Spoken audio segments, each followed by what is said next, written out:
The second lesson of Module 1 involves two more advanced stances, the first of which is the twist stance. Starting hips ready, going into horse, pivot, bring your back leg to your front leg.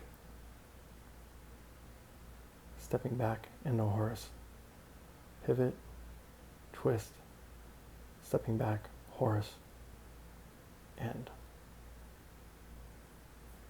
Looking at it again, horse stance, pivoting on the heel, then stepping out after, see, here, bringing it up, and then stepping it out. Let's look at it again. So here we are, entering into horse stance, pivoting back with that heel in front, bringing leg up. When you sink down lower, feel your legs root together, almost lock in a vortex. Here it is again from the front.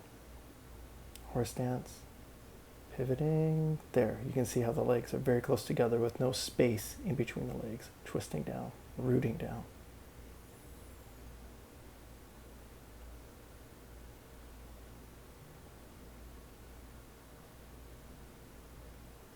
So here's the other side now. Good.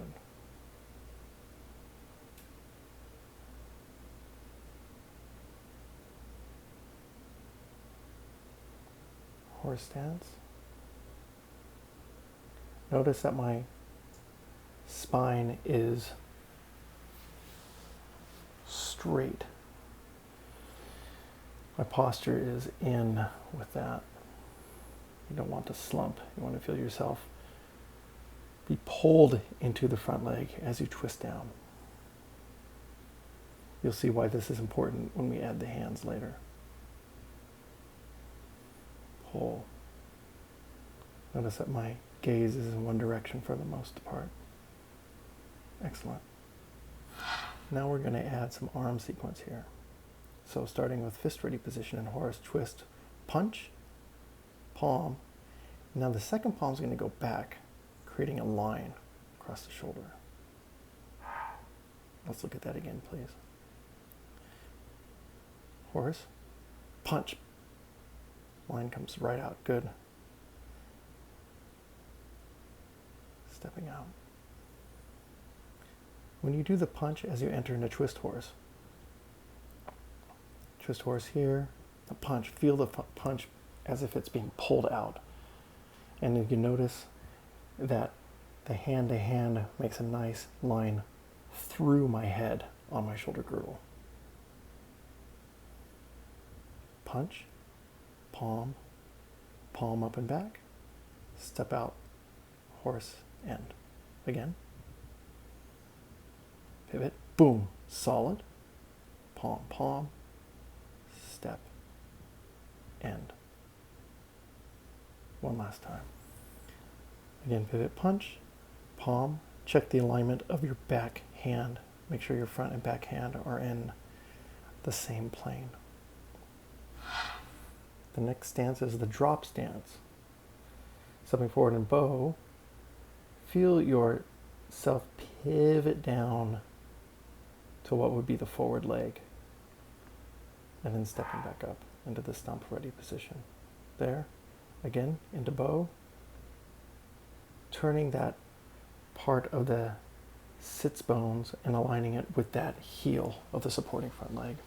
Stepping forward, here you can see that alignment there of the heel and the sits bones, or the buttocks really. Check the other side. Make sure that you're engaged all the way through this so you can go down and come back up again. Keeping your whole torso engaged in the motion, not to collapse or fall into your joints.